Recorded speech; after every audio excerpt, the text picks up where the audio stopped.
Hello दोस्तों, ये कहानी है राहुल की, जिसके एक बुरी आत्मा से जान बचाने के लिए एक मौलवी ने अपनी खुद की जान दांव पर लगाकर उस आत्मा को एक मटके में कैद कर कर उसे लेकर चला गया।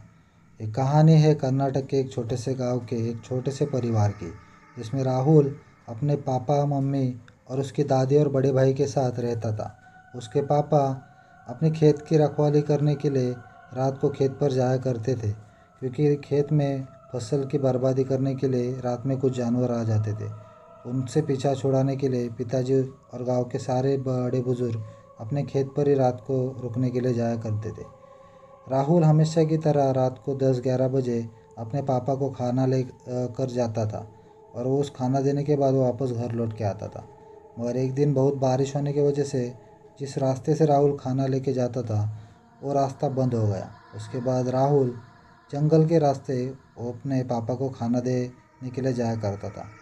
उस जंगल में जाते वक्त उस जंगल के बीचों बीच एक बरगद का पेड़ था, जो कि पूरी तरह से सूख गया था, और उसके आजू बाजू भी कोई पेड़ पौधा उग नहीं रहा था।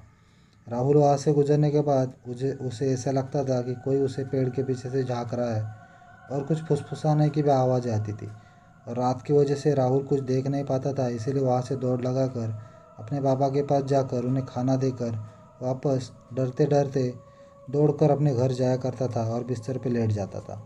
ऐसे ही कुछ दिन निकल जाने के बाद राहुल एक दिन ऐसे ही वहाँ से गुजर रहा था, तभी उसने देखा कि पेड़ के ऊपर एक काली परछाई बैठी है और राहुल की तरफ घूर रही है। ये देखकर राहुल काफ़ी डर गया और सीधा दौड़कर अपने पापा के पास चला गया और पापा से बोला कि मैं आज घर नहीं जाऊंगा, यहीं पर सो जाऊंगा। तो पापा ने भी उस पर इतना ध्यान नहीं दिया और बोला कि ठीक है, तुम आज यहीं पर खेत पर ही सो जाओ।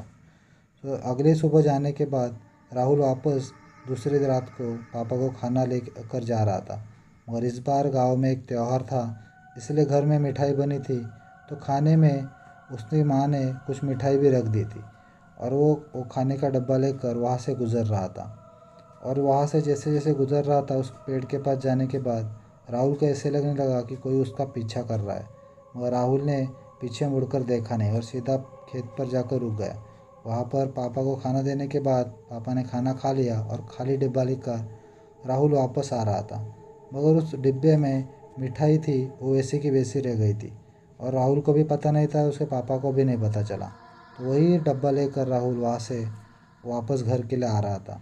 तभी राहुल को ऐसा लगा कि कोई पीछा कर रहा है, और राहुल ने जैसे मुड़कर देखा, एक काली परछाई उसकी तरफ आ रही थी।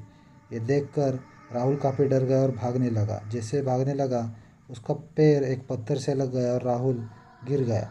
गिरने के बाद जैसे राहुल को होश आया, तब सुबह हो गई थी और उसके पापा उसके सामने खड़े थे और परिवार वाले भी वहाँ पर थे। ये देखकर राहुल भी दंग रह गया कि क्या हो गया। तभी उसके घर वालों ने बताया कि तुम कल रात से घर नहीं वापस लौटे थे, और जब पापा ने तुम्हें ढूंढा तो उस पेड़ के नीचे तुम पड़े हुए थे, और हमने तुमको उठाकर घर लेके आ गए।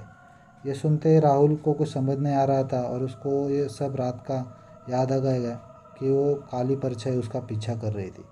तो राहुल ने उसके दादी को ये सब बातें बताई। तो दादी ने जल्दी से अपने मंदिर में जाकर कुल देवता की प्रार्थना की, उसकी कुछ पूजा की। उसके बाद वो कुल देवता दादी के अंदर आकर अपने राहुल के पापा को कहने लगा कि तुम्हारा बेटा कल रात बच गया, मगर हर बार नहीं बचेगा, इसलिए तुम लोग उसे वहाँ से जाने मत देना, और उसको टिफ़िन ले जाने के मत कहना रात को।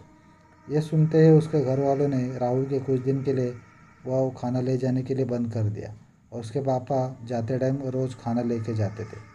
तो ऐसे ही कुछ दिन निकल जाने के बाद थोड़े दिन बाद माहौल थोड़ा शांत हो गया, और राहुल वापस से खाना ले जाने के लिए तैयार हो गया। जैसे ही राहुल खाना लेकर चला गया, उसी दिन भी वही हुआ और राहुल वहीं पर बेहोश पे गिर गया। उसके बाद उन परिवार वालों को मालूम था कि वो कहाँ पर मिलेगा, इसलिए उन लोगों ने वहाँ पर ढूंढा और राहुल मिल गया। राहुल मिलने के बाद जिस दिन से राहुल घर पर आया था, उस दिन से राहुल काफ़ी खामोश था। ये देखकर घर वालों को लगा कि राहुल को रात को कुछ दिख गया होगा, इसलिए वो सहम गया होगा। राहुल को तेज़ बुखार भी था और राहुल अजीब अजीब हरकतें करता था। 2-3 दिन निकल जाने के बाद वापस से राहुल कुछ अजीब हरकतें करने लगा और ज़ोर ज़ोर से चिल्लाने लगा। राहुल की बात करें तो राहुल एक दुबला पतला सा लड़का था, जो 10वीं क्लास में पढ़ता था। उसके अंदर इतनी ताकत भी नहीं होगी कि कोई एक आदमी को भी हिला सके। मगर जब राहुल ज़ोर ज़ोर से चिल्लाने लग जाता तो आजू बाजू वाले उसको पकड़ने के लिए आ जाते थे और राहुल बर्तनें फेंकता था, ये जो चीज़ मिले फेंकता था। और जैसे ही कम से कम 6-7 बंदे उसके पकड़ के रखते थे और तो सभी को वो पीछे ढकेल देता था, इतनी उसके अंदर ताकत आ जाती थी। ये देखकर घर वाले काफ़ी डर गए। घर वालों ने अपने मंदिर में जाकर पूजा पाठ करवाया, फिर भी कुछ असर नहीं हुआ। फिर गांव के एक बुज़ुर्ग ने बताया कि दूसरे गांव में एक मौलवी रहता है, तुम लोग वहां पर जाओ और उससे मदद मांगो। और उसके पापा जल्दी से गाड़ी निकाल कर उस मौलवी के पास चले गए।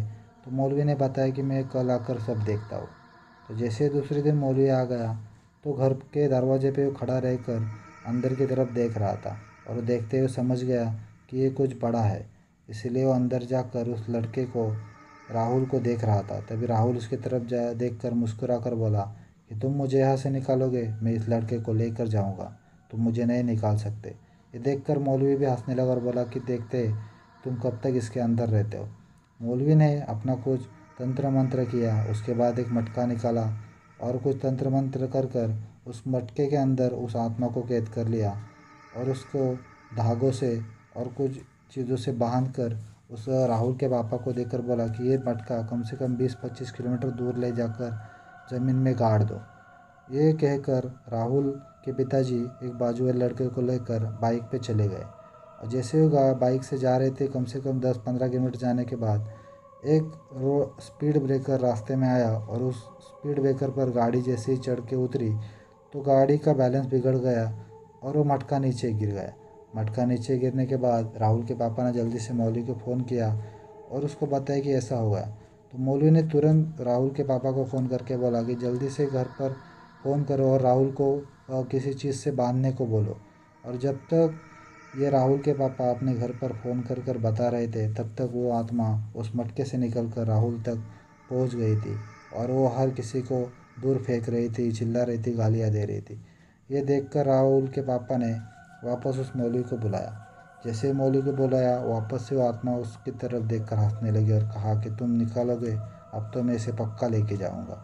ये सुनते ही मौलवी भी हंस पड़ा और उसने वापस से वही तंत्र मंत्र किया और उस मटके में उसको भर कर वो मौलवी अपने साथ लेकर गया।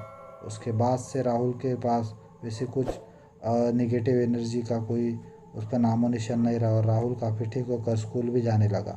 और आजकल उसके पापा भी खेत पर जाने से पहले खाना अपना बांध कर ही लेके जाते। और ये राहुल को ले जाने से सब मना कर दिया और राहुल के हाथ में कुछ धागे भी बांध दिए। तो राहुल के पास अभी बुरी आत्मा आती नहीं है। ये कहानी पसंद आई होगी तो चैनल को सब्सक्राइब करो और वीडियो को लाइक ज़रूर करना।